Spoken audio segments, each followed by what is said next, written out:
வாங்க, உங்க எல்லாரையும் தென்மேல்பாக்கம் காட்டுக்குள்ள கூட்டிட்டு போறேன். அங்க அந்த காட்டுல இருக்க விலங்குகள்லாம் மக்களை நக்கலடிச்சு பேசுதாமா. 5 அறிவு இருக்கிற விலங்குகள்லாம் 6 அறிவு இருக்கிற மனுஷங்களை நக்கலடிச்சு பேசுதா? என்னதான் விமர்சனம் செய்யுதுன்னு பாப்போம் வாங்க. என்னப்பா யார்கிட்ட வாயாடினா மூக்க உடைச்சிட்டாங்க? அட நீ வேற ஏன்பா என்ன வெறுப்பேத்துற? நான் பைக்கில் போகும்போது டிராஃபிக் ரூல்ஸை ஃபாலோ பண்ணல, ஆக்சிடென்ட் ஆகி என் மூக்கு உடஞ்சி போச்சு. அதுக்கு தான் சொல்றது, நீங்க எப்ப ரோட்ல போனாலும் டிராஃபிக் ரூல்ஸை ஃபாலோ பண்ணணும். சைலண்டா இருப்பா, அங்க 2 மரம் பேசிட்டு இருக்கு, என்ன பேசுறாங்கன்னு கேட்போம். என்னப்பா சோகமா இருக்க, என்ன விஷயம்? அதுவா, இப்பதான் ஒருத்தர் அவங்க ஆளுங்கிட்ட நாளைக்கு கூட்டமா வந்து நம்மள வெட்ட போறாங்களாம். என்னது, வெட்ட போறாங்களா? எதுக்கு? நம்மள வெட்டி வித்தா நிறைய பணம் கிடைக்கும்ல, அதுக்கு தான். பணம் வரும், ஆனா மழை வராதுல்ல. நம்ம தான் காய் கனி பூ எல்லாம் கொடுக்குறோம், மண் அரிப்பை தடுக்கிறோம், விலங்குகளுக்கும் பறவைகளுக்கும் அடைக்கலம் தரோம், மழை வரத்துக்கு காரணமா இருக்கும். அப்புறம் எதுக்கு நம்மளை வெட்டுறாங்க? ப்ளீஸ்ப்பா, எங்களை வெட்டாதீங்க. காட்டை அழிச்சிங்கன்னா நாங்கள் எல்லாரும் உங்கள் வீட்டுக்கு வந்துடுவோம். உங்களுடைய பயிர் தோட்டம் தோப்பு எல்லாத்தையும் நாசம் பண்ணிடுவோம். பரவாயில்லையா? யோசிங்க.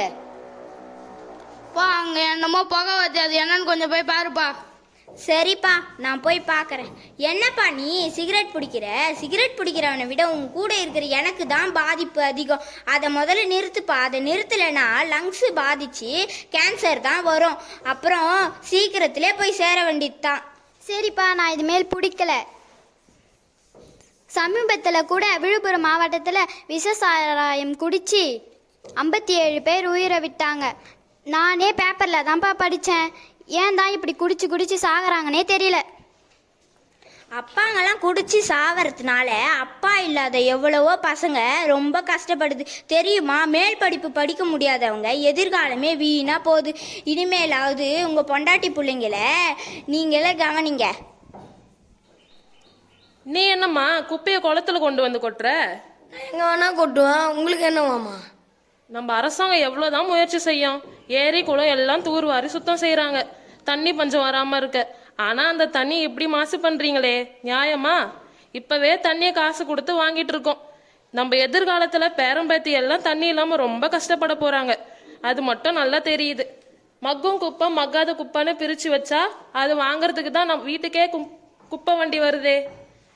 அதில் கொட்ட வேண்டியது தானே. எப்போதான் திருந்துவீங்களோ? தண்ணி காற்று நிலம்னு எல்லாத்தையும் மாசுபடுத்திட்டா எப்படித்தான் வாழ்றது?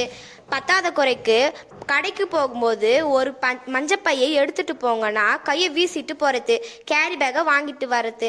அந்த கருமத்தை மண்ணில் போட்டாலும் மக்காது, எரிச்சாலும் காற்று மாசுபடும். ஆடு மாடு மான் மீனுக்கு எல்லாத்துக்கும் இந்த கேரி பேக் ஒரு யமன். ஓசியில் கிடைக்குதுன்னு அந்த யமனை வீட்டுக்கு கூட்டிட்டு வரீங்க. நீங்கள் உயிரை விடுறதும் இல்லாமல் மற்றவங்க உயிரையும் எடுக்கிறீங்க. தயவு செய்து இந்த பிளாஸ்டிக்கையும் கேரி பேக்கையும் யூஸ் பண்ணாதீங்க, அறவே ஒழிச்சிடுங்க. நோயற்ற வாழ்வே குறைவற்ற செல்வம்.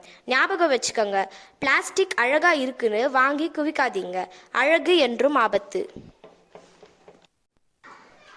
அவனை பாரேன், எவ்வளோ குண்டா இருக்கான்.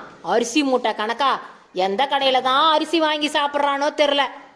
அதான்ப்பா, எப்போ பார்த்தாலும் ஃபாஸ்ட் ஃபுட்டு பீட்சா பர்கருன்ட்டு தின்னு தின்னு இவ்வளோ பெருசாக இருக்கான்.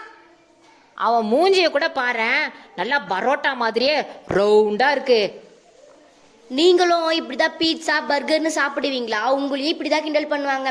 சாக்லேட்டு பிஸ்கெட்லாம் சாப்பிடாம பர்ஃபி எள்ளுருண்டை காய்கறிங்க பழங்கன்னு சாப்பிடுங்க, நல்லா ஆரோக்கியமா இருப்பீங்க. நம்ம அரசாங்கம் காலை உணவு திட்டம் மதிய உணவு திட்டத்துல முட்டை சுண்டல் பருப்புன்னு நல்லா சாப்பிட்றதுக்கு ஆரோக்கியமா தராங்க. நீங்களும் அது மாதிரி ஆரோக்கியமா சாப்பிட்டு நல்லா ஹெல்த்தியா இருங்க. எப்படி தான் இந்த விலங்குகள்லாம் நம்மளை பற்றி இவ்வளோ விஷயங்கள் தெரிஞ்சு வச்சிருக்கோ தெரியல. ஆனால் அதுங்க சொன்ன அத்தனை விஷயமும் கரெக்டு தான். இனிமேலாவது மாற முயற்சிப்போம்.